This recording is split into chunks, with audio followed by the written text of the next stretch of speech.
In nomine Patris et Filii et Spiritus Sancti. Amen. Magandang umaga sa ating lahat, saan man panig ng buong mundo, mga nakikinig at nanonood ngayon. Atin naman pakinggan ang mabuting balita ng Panginoon ayon kay San Mateo. Glory to you, Lord Jesus Christ. Noong panahong iyon, sinabi ni Jesus sa kanyang mga alagad, ang talinghagang ito, ang paghahari ng Diyos ay maitutulad dito. May isang taong maglalakbay, kaya tinawag niya ang kanyang mga alipin at ipinagkatiwala sa kanila ang kanyang ari-arian. Binigyan niya ng salapi ang bawat isa ayon sa kanyang kakayahan. Binigyan niya ang isa ng 5,000 piso, ang isa na may 2,000 piso, at ang isa pa'y 1,000 piso. Pagkatapos, siya'y umalis. Humayo agad ang tumanggap ng 5,000 piso at ipinangalakal iyon. At nagtubo siya ng 5,000 piso.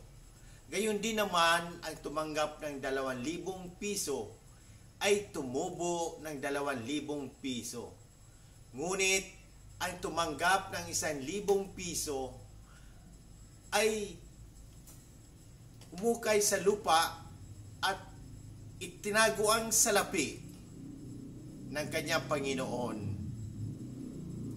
Pagkaraan ng mahabang panahon, bumalik ang Panginoon ng mga aliping iyon at ipinagsulit sila.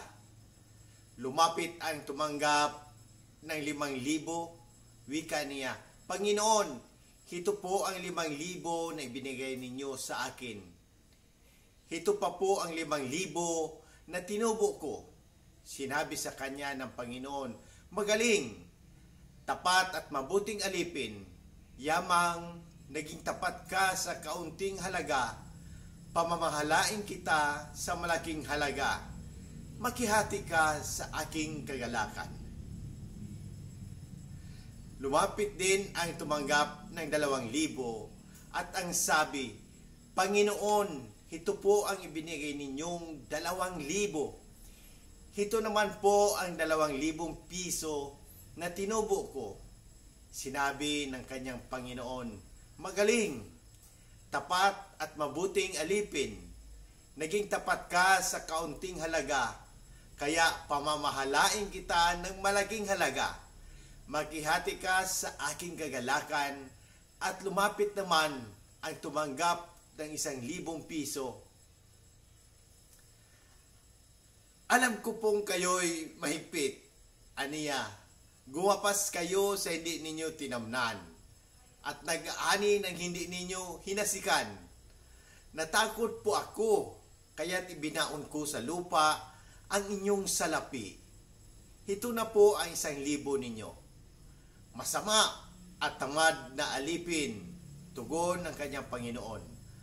Alam mo palang gumagapas ako sa hindi ko tinamnan at nag-aani sa hindi ko hinasikan.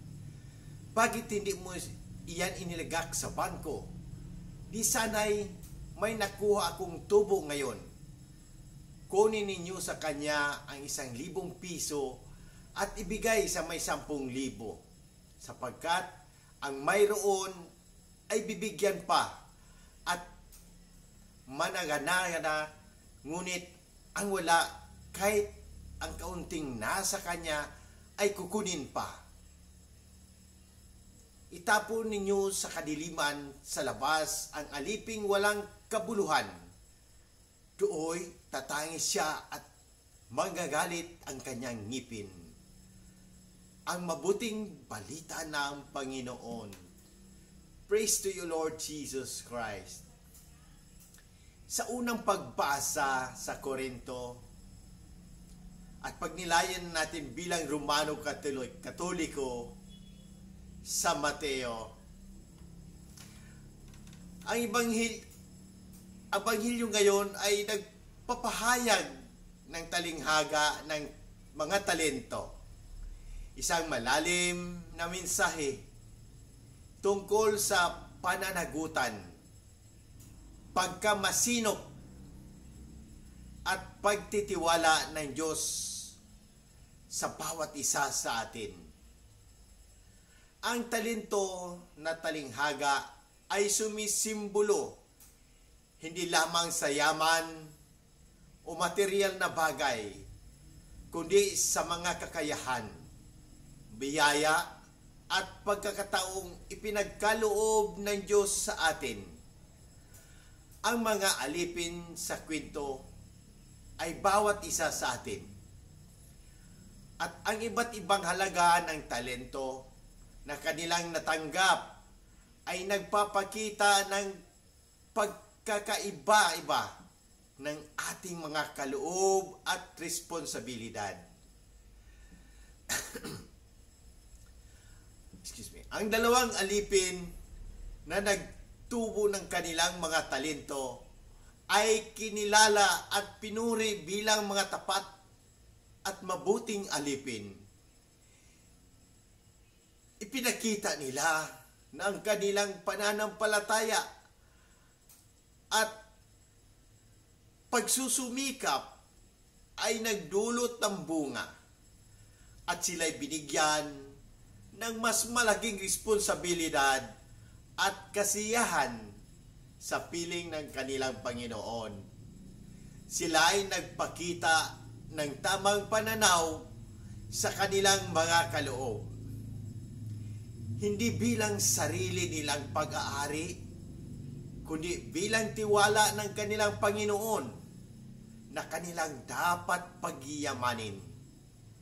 Sa kabilang dako, ang ikatlong alipin na nagtago ng talento sa lupa ay kinundina bilang masama at tamad na alipin. Ang kanyang takot at kawalan ng inisyatiba ay nagdulot sa kanya ng pagkawala ng kanyang tiwala at parusa. Ipinakita niya ang kawalan ng pananampalataya at maling pag-unawa sa kanyang responsibilidad na nagdudulot ng pagkawala ng lahat ng ibinigay sa kanya. Sa unang pagbasa sa Korinto,